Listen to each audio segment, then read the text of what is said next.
Well, Tisha and Steve, I mean, it's called the greatest generation for a reason, but sadly, you cannot avoid the inevitable. This I-Team story is to ensure that the legacy and voice of these World War II veterans live on. December 7th, 1941, a day that lives in infamy, and a day etched into the memory of 98-year-old Ann Cappuccilli. Up until that point, America was the place that everybody wanted to go. Everybody who was here thought, gee, how lucky we are. And the next thing you know, here we are being attacked.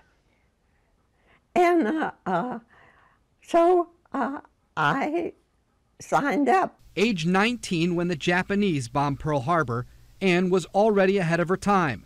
After high school, Ann moved from Raleigh to Baltimore for a job building planes.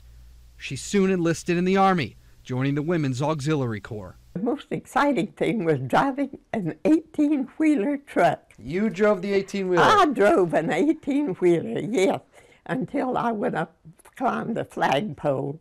By war's end, Ann was a sergeant and a wife to another veteran.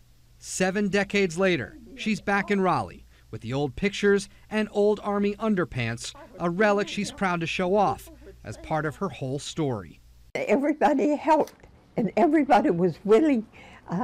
Everybody felt that loyalty. This is my country. It wasn't just a place that we live and that we hoped things were going to get better. People thought, I've got to do what I can do to make it better. At her age, Ann is a relic herself and a rarity. 16 million Americans helped defeat the Axis powers in World War II. Today, about 500,000 are still alive.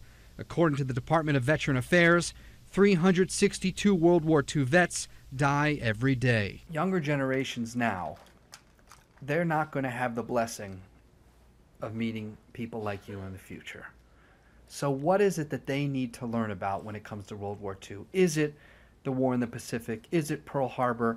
Is it the Holocaust? Or is it all the above? It's all the above because, you know, one leads to another. Well, I've already told you this, I think. But I want to hear it again. Yes, students can read the history in textbooks, but filmmaker Revere Lanou strongly believes there's much more value in listening to history.